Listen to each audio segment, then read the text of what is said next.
Okay, so the Attorney General of the United States just confirmed under oath on camera that she has a secret list of Americans her office considers domestic threats. She won't say who's on it, she won't say how you get on it, and she won't show it to Congress. When Congresswoman Scanlon asks a simple yes or no, "Did you compile the list?" Bondi name drops Antifa like it's 2020 and refuses to commit to showing Congress anything.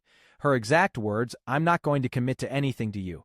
13 months ago at her confirmation hearing, this same woman said, quote, "There will never be an enemies list within the Department of Justice." 13 months. What you're about to watch is Scanlon walking Bondi through the legal framework, the timeline, all of it. Watch how Bondi dodges, deflects insults, and then accidentally confirms the worst thing possible. This clip is about 5 minutes. Pay close attention to the moment Scanlon lays out what this list means for everyday Americans. I'll break it all down after. If you're not subscribed, hit that button now. Thank you, Mr. Chairman. Ms. Bondi, I'm here. On September 25th, President Trump signed a memorandum known as NSPM 7, purporting to address domestic terrorism. But Americans across the political spectrum were immediately alarmed by the memo's blurring of the line between unlawful conduct and constitutionally protected speech and activity, as well as its call to investigate, prosecute, and dismantle groups that the president and Stephen Miller described without evidence as, quote, an organized campaign of radical left terrorism. Now, counterterrorism experts were further alarmed by the administration's singular focus on left-wing extremism, combined with the sudden deletion from the DOJ website of decades of research and law enforcement analysis, which had concluded that right-wing extremism poses the greatest terrorism threat to Americans. The president's memo broadly and vaguely links violent conduct to ideologies, and it targeted specifically anti-American, anti-Christian, and anti-capitalist beliefs, as well as, quote, hostility to so-called traditional American views on family, religion, and morality, end quote. President Trump has repeatedly and openly, however falsely, tried to brand his political opponents with these sentiments listed in his memo. But as you know, as a lawyer, holding beliefs that the White House disagrees with is not a crime. And the statute defining domestic terrorism requires criminal acts, not just thoughts and ideas. That's why legal experts, nonprofit leaders, religious freedom, and civil rights advocates immediately raised the alarm that the new presidential directive was a politically motivated attack on civil society designed to silence those who disagree with the administration. So, Ms. Bondi, Section 3 of that memo directed you, as Attorney General, to submit to the President and Stephen Miller a list of groups or entities whose members are engaged in acts that meet the definition of domestic terrorism.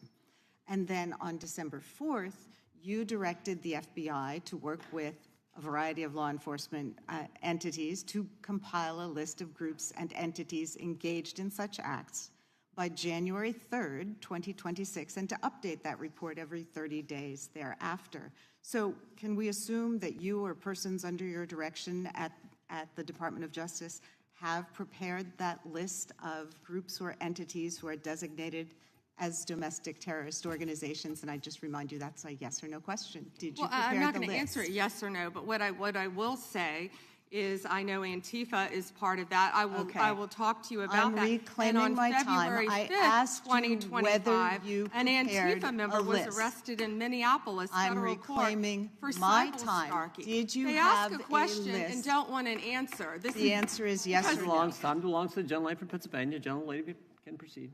Okay.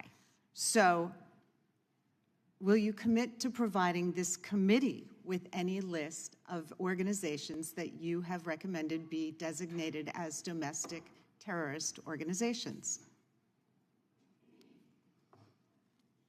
We will comply with the law in all matters. Will you commit to provide this committee with your list of entities that you recommend be designated as domestic terrorist organizations? I'm not going to commit to anything to you because you won't let me answer questions. Okay. Well, then we do understand that your current position is that you have a secret list of people or groups that you are accusing of domestic terrorism, but you won't share it with Congress. And I'd remind you that when the U.S. government designates an entity as a foreign terrorist organization, it must report that to Congress and to the entity, because the government can make a mistake and the entity has the opportunity to contest it. So your position seems to be that if you falsely designate an American or an American organization as a terrorist group, there's nothing they can do about it. I think we get it. You don't want to answer the question. No, you don't get anything regarding public safety. Thank you. Nothing. Thank you for the insult. It's clear you didn't come to Congress prepared to answer questions that the American people have every right to have answered. But if you were prepared to answer truthfully, here's what we expect the facts to show. The administration is keeping lists of Americans who the White House says are engaged in domestic terrorism. Those lists could include Americans who have not committed any acts of terrorism, but simply disagree with this administration, people like Renee Good and Alex Preddy. And your list may include clergy, elected officials, and members of indivisible groups across the country. And those lists likely don't include Proud Boys or Oath Keepers who were actually convicted. Americans have never tolerated political demagogues who use the government to punish people on an enemies list. It brought down McCarthy, it brought down Nixon, and it will bring down this administration as well. And you're right. Back. That's why we're so glad they rescinded the That's memorandum targeting parents.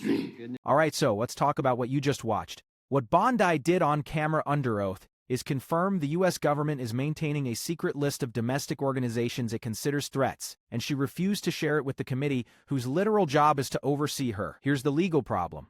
Under 18 U.S. Code Section 2331, the statute that defines domestic terrorism, the law only defines what domestic terrorism is. It does not give the executive branch the power to designate groups as domestic terrorists. There is no list authority. There is no process. It does not exist in federal law. And this is exactly what Scanlon was getting at when she compared how we treat foreign groups versus what Bondi is doing to Americans. The Brennan Center confirmed it. Faiza Patel said it plainly. There is no framework to designate an organization as a domestic terrorist organization. The Brennan Center's full analysis concluded that both the executive order and NSPM 7 are, quote, ungrounded in fact and law. Now here's the contrast. The only legal process for labeling groups as threats is for foreign organizations, and the data that showed which ideologies actually posed the greatest threat deleted. CSIS found far-right extremists committed the vast majority of deadly terrorist attacks in the U.S. The DOJ's own study showed the same, over 200 right-wing attacks since 1990 versus roughly 40 from the left. They removed it from the website 2 weeks later, issued NSPM 7 claiming the real threat is from the left. So you delete the evidence that contradicts your narrative. Issue a presidential memo targeting the other side. Order a secret list based on that memo. And when Congress asks to see it, you say no. That's not counterterrorism. That's a cover-up with a national security label on it. Podgets, the ACLU has warned about this for years. Vague definitions of domestic terrorism are historically used not to catch violent actors, but to target political dissidents, environmental activists, civil rights leaders.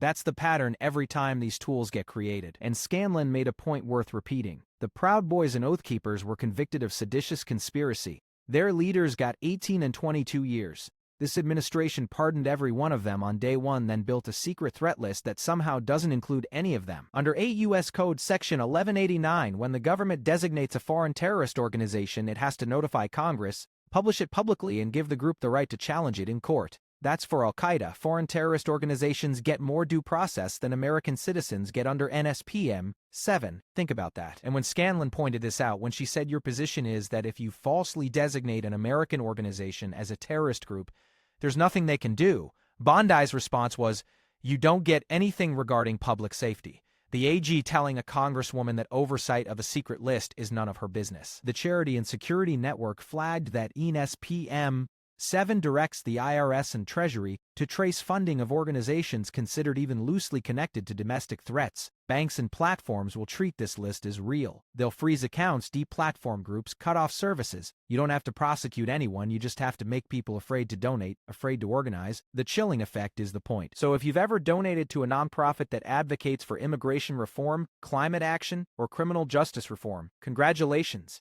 You might be funding what this administration considers a domestic threat, and you have no right to find out. Scanlon closed with this. Americans have never tolerated political demagogues who use the government to punish people on an enemy's list. It brought down McCarthy. It brought down Nixon. That's not partisan rhetoric. That's American history. So here's the line. The AG compiled a secret list of domestic threat organizations. She refuses to share it with Congress. There is no legal basis for it, no process to challenge it. And the beliefs it targets, anti-capitalism, criticism of the administration, views on immigration, those are constitutionally protected. Full stop. That's not national security. That's a political opponent's list with a classified stamp on it. Like, subscribe, share it with someone who needs to hear it.